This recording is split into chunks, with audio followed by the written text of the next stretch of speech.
राम राम राम राम राम राम राम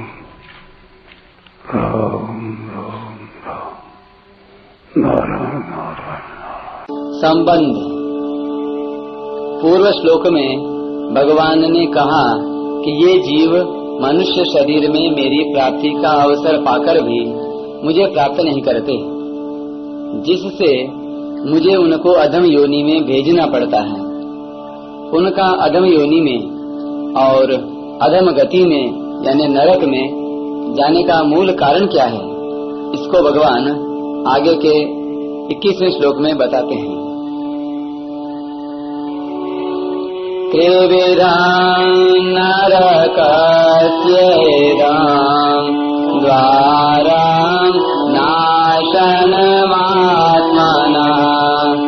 कामः क्रोधस्तथा लोभस्तस्मादेतत्त्रयं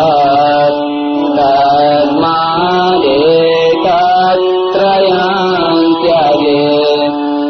काम, क्रोध और लोभ, ये 3 प्रकार के नरक के दरवाजे जीवात्मा का पतन करने वाले हैं। इसलिए इन तीनों का त्याग कर देना चाहिए। व्याख्या। कामः क्रोधस् तथा लोभः त्रिविधं नरकस्येदं द्वारम। भगवान ने 5वें श्लोक में कहा था कि देवी संपत्ति मोक्ष के लिए और आसुरी संपत्ति बंधन के लिए है। तो वह आसुरी संपत्ति आती कहाँ से है? जहाँ संसार की कामना होती है।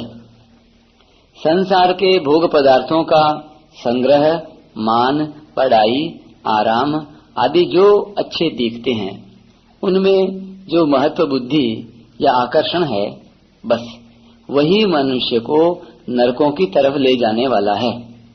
इसलिए काम, क्रोध, लोभ, मोह, मद और मत्सर ये षड रिपु माने गए हैं।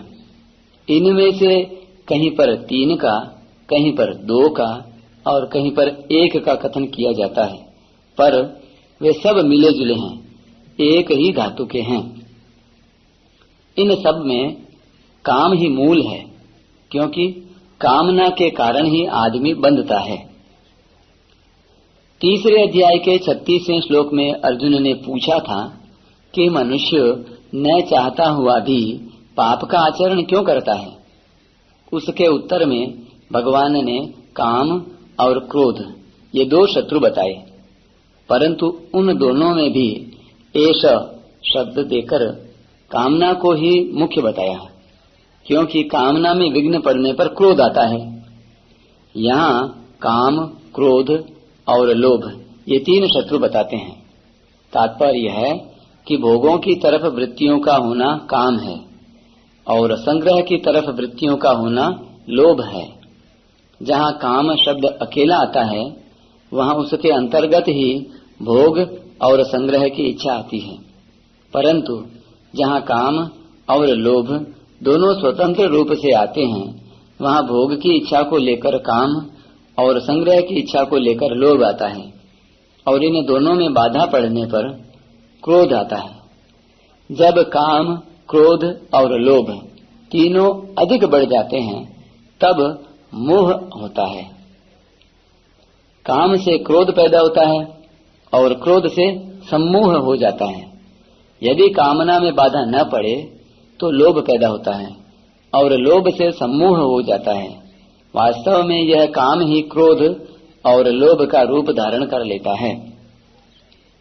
सम्मोह हो जाने पर तमोगुण आ जाता है, फिर तो पूरी आसुरी संपत्ति आ जाती है। नाशनमात्मनः, काम, क्रोध और लोभ ये तीनों मनुष्य का पतन करने वाले हैं।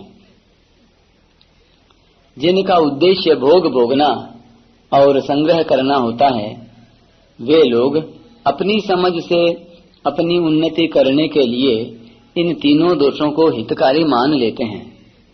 उनका यही भाव रहता है कि हम लोग काम आदि से सुख पाएंगे, आराम से रहेंगे, खूब भोग भोगेंगे, यह भाव ही उनका पतन कर देता है।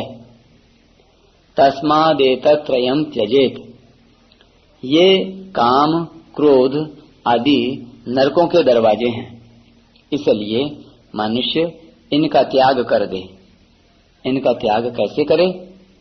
3 अध्याय के 34वें श्लोक में भगवान ने बताया है कि प्रत्येक इंद्रिय के विषय में अनुकूलता और प्रतिकूलता को लेकर राग और द्वेष स्थित रहते हैं, अर्थात अनुकूलता और प्रतिकूलता को लेकर काम और क्रोध स्थित रहते हैं।